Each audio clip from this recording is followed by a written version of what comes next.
এফটিকে এর মাধ্যমে বা ফিল্ড টেস্টিং কিটের মাধ্যমে জলের পিএইচ পরীক্ষা।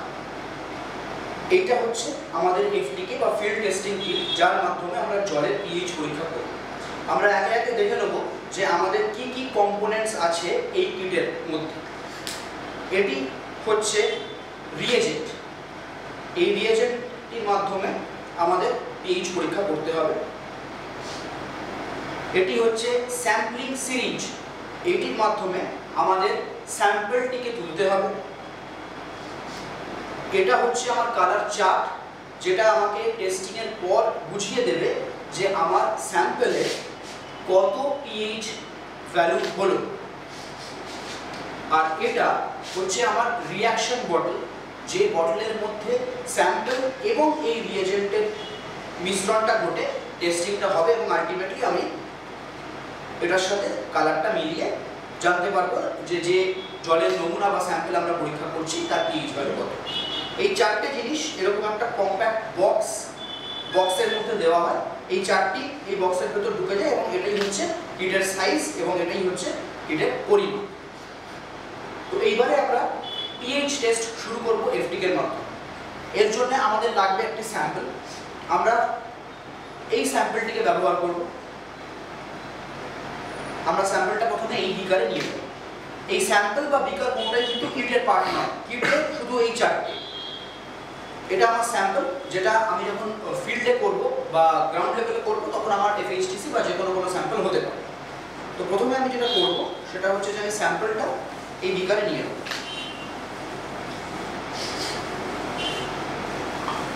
এক্ষেত্রে বলে রাখি যে বিকারটি আগেই স্যাম্পল দিয়ে ধোয়া আছে। যদি না থাকে তাহলে যে পাত্রেই আপনারা স্যাম্পলটা নেবেন সেই পাত্রটাকে স্যাম্পল দিয়ে ধুয়ে নেওয়া, ভালো করে রিন্স করে নেওয়াটা আবশ্যক। আর এটা হচ্ছে আমার রিঅ্যাকশন বটল। তাহলে এই স্যাম্পলটা আমি এই রিঅ্যাকশন বটলে ঢালবো এই সিরিঞ্জের মাধ্যমে। দেখুন সিরিঞ্জের ক্যাপাসিটি দেখাচ্ছে 5 ml, 5 ml। তো আমাকে পুরো 5 ml স্যাম্পল কিন্তু এই সিরিঞ্জে তুলে নিতে হবে। সেটাই আমি করবো এখন।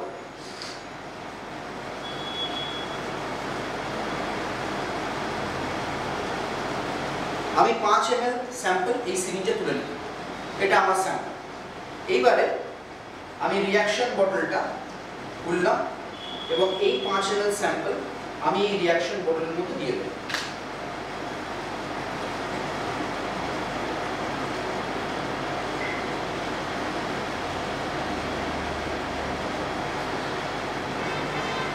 আবারও বলছি, রিঅ্যাকশন বটলটি প্রত্যেকবার যে স্যাম্পল দিয়ে টেস্ট করা হবে সেই স্যাম্পল দিয়ে ভালো করে ধুয়ে নিতে হবে, তারপরেই স্যাম্পল ঢালতে হবে। বিনা ধোয়া না ধুয়ে কোনো রিঅ্যাকশন বটল ইউজ করা যাবে না।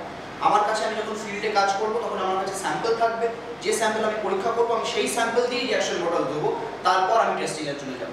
এক্ষেত্রে আমার রিঅ্যাকশন বটল আগে থেকে ধোয়া আছে স্যাম্পল দিয়ে, সেই জন্য আমি সেই প্রসিডিওরটা দেখালাম না। এইবার আমার এই রিয়েজেন্টের কাজ, এর পিএইচ রিয়েজেন্ট। এই রিয়েজেন্ট আমাকে পর 5 ড্রপ 1 by 1 5 ড্রপ এই স্যাম্পলের ভেতর দিতে হবে। প্রথমে আমি রিয়েজেন্টটাকে খুলে নেব, তারপর আমি রিঅ্যাকশন বটলটা খুলে নেব। এবার আমি গুনে গুনে 5 ড্রপ এর মধ্যে ফেলব।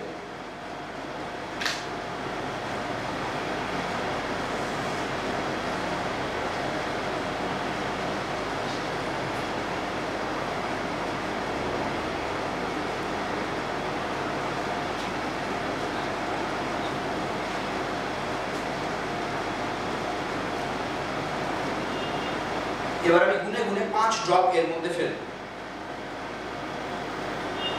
1 ড্রপ, 2 ড্রপ, 3 ড্রপ, 4 ড্রপ ও 5 ড্রপ।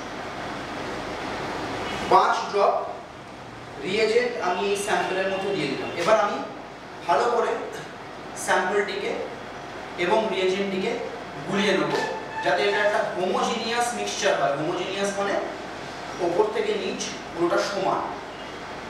এবার দেখতে পাচ্ছি আমি যে স্যাম্পলে একটা কালার ডেভেলপ করেছে, একটা লাইট বা একটা ডার্ক শ্যাওলা মতো কালার ডেভেলপ করেছে।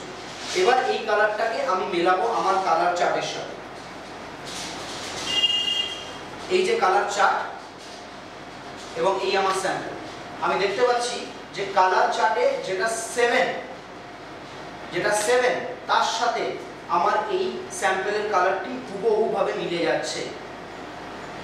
কাজেই আমার এই স্যাম্পেলের পিএইচ ভ্যালু 7।